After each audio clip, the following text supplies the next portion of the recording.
Search engine optimization. Getting your site ranked higher in the search engines. Introduction.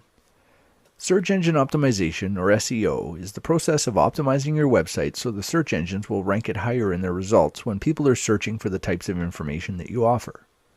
In other words, making your website appear to be more relevant for the topic than all your competitors' sites, at least in the eyes of the search engines.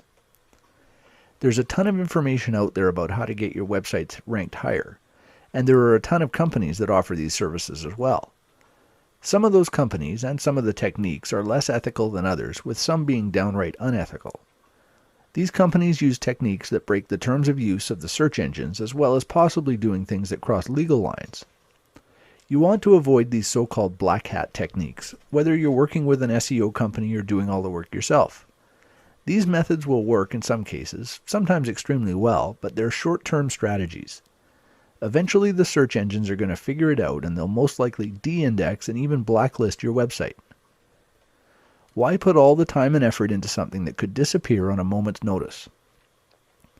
In this report, we're going to cover some of the most important things you can do when optimizing your website, all of which will fall into the white hat category of SEO. So let's dive in. Why do you need SEO? To people who aren't familiar with the concept, SEO sometimes seems a little bit unnatural. The idea of creating content and adding certain things to your website purely to rank higher in the search engine seems like an artificial process. Frankly, it can be done in an artificial way. If you focus purely on SEO from the search engine's point of view, without considering the real visitors who are going to land on your website, it's not going to work out very well.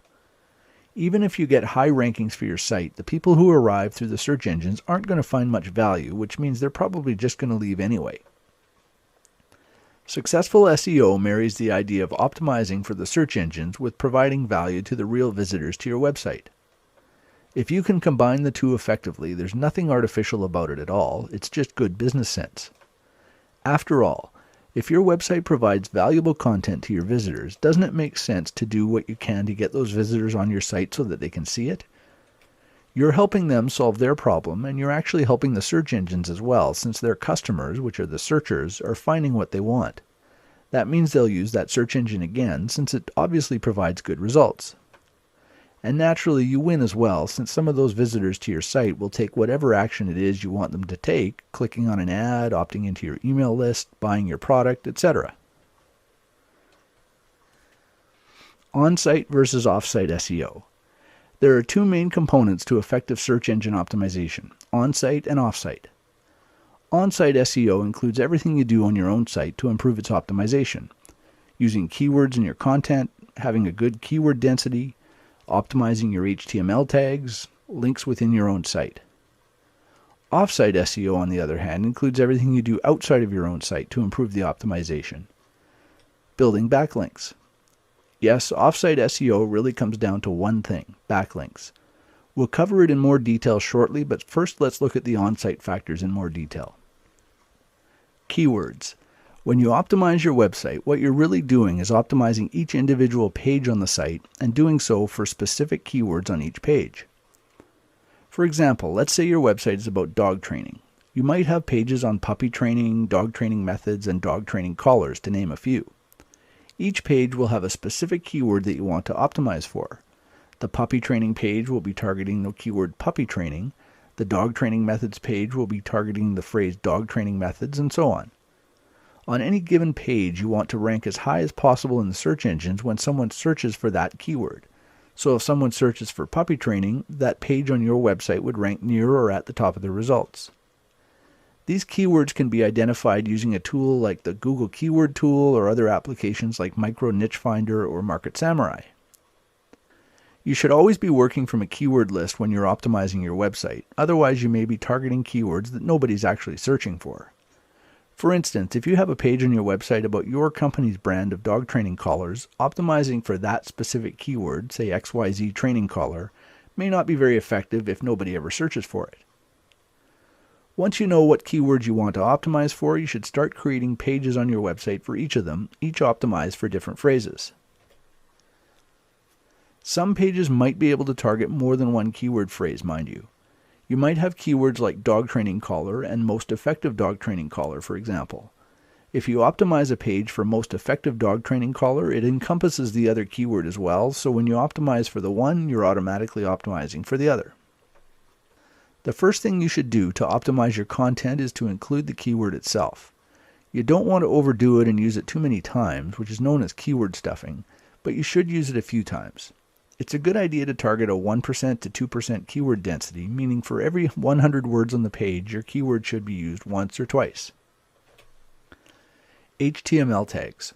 Another important place to use your keywords is in the HTML tags on your page. This includes tags like the title tag, meta tags, H1, H2, H3 tags, and so on. The title tag is the most important of them all, so make sure you use your keyword once in the title tag as close to the beginning as you can. You should also include the keyword in the meta description and keywords tags. These aren't particularly important, nothing like they used to be, but they can still have a very small impact. It doesn't really take much effort to include them, so it's a good idea to do so. When you write your meta description tag, there's another important thing to remember. Most of the search engines, Google in particular, often use this tag as the description in the search results. So you want to write a description that makes sense to a real visitor, and preferably write it with a good call to action that will convince the searcher to choose your site out of the list of results. If you have a good description, you can sometimes get more clicks at position 2 or 3 than the site in the first position if its description isn't as effective. The other tags that should include your keyword if possible are the H1 tag and possibly H2 and H3 if it doesn't push your keyword density too high, and the image alt tags. If you're building your website in a tool like Dreamweaver, you can manage these tags manually as you design each page. If you're using WordPress or some other type of CMS or content management system, they most likely have a plugin that will handle this for you, such as the all-in-one S.E.O plugin for WordPress. Links within your own site. We're going to discuss backlinks in just a moment, but backlinks don't all have to come from other sites. You can also link between pages on your own site, and those count as backlinks as well. You don't want to overdo this. Linking to every other page on your site from each page isn't going to be very effective. The proper way to approach in-site linking is to link to other related articles, either within the content of the page itself or in a related links list at the bottom. This helps with SEO because the links are highly targeted, and it also helps your human visitors by giving them links to other pages they might find useful. Off-site SEO. Off-site SEO really comes down to one thing: backlinks. That is, links pointing to your website from other sites on the internet. Google was the first search engine to count these links as a factor in how they rank websites, but all the large search engines use links as a factor these days. The idea is the more links you have pointing to your site, the more popular it is, and therefore the content must be useful. Of course, Google's original algorithm assumed that these links were appearing because other people thought your content was good enough to link to. Building your own links kind of circumvents that assumption, but it's a necessary part of SEO. Hopefully the content in your website is good enough that other people will link to it as well, so over time you'll have a mix of links that you've built and links that have appeared naturally. Link sources. There are a lot of ways you can build links to your website. Some are easier than others, and some might even cost some money. But there are several methods that have worked quite well for years now and will most likely continue to do so, provided you do them correctly. Article marketing.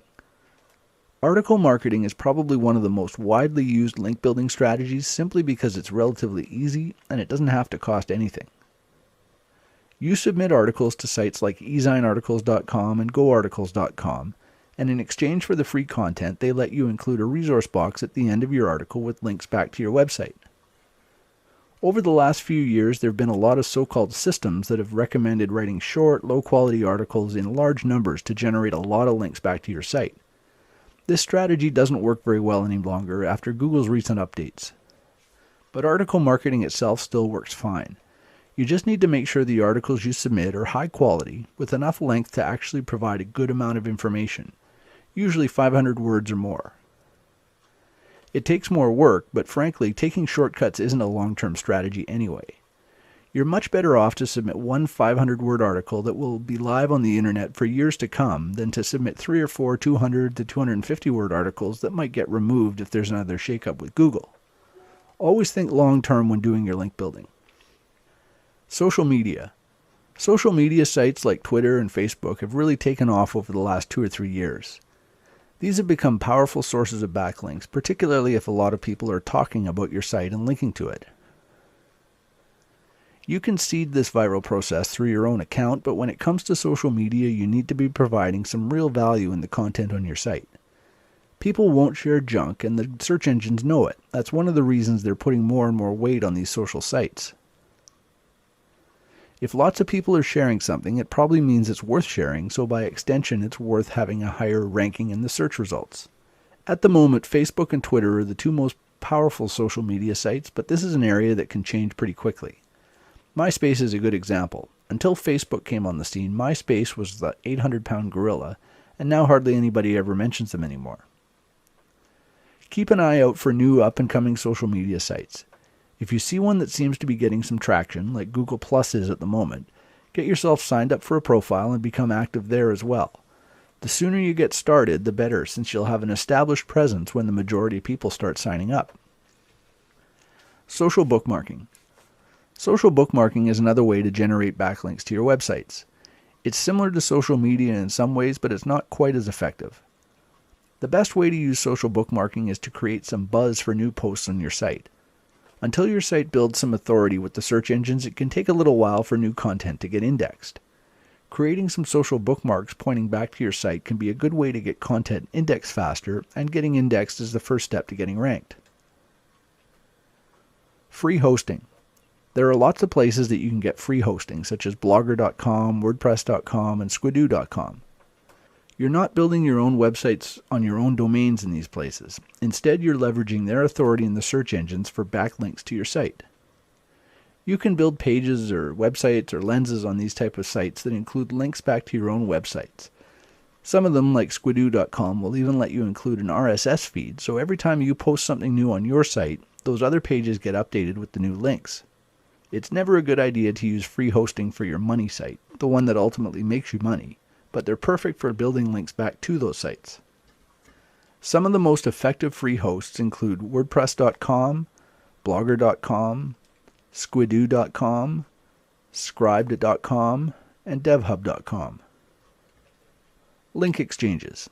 Link exchanges are considered old school with most internet marketers. These were originally direct swaps of links, usually found on a recommended links page or something similar. You would post a link to another site on that page, and the other site would post a link to yours on their links page. These type of link exchanges stopped being effective years ago, but that doesn't mean that link exchanges don't work anymore. You just have to be smart about it.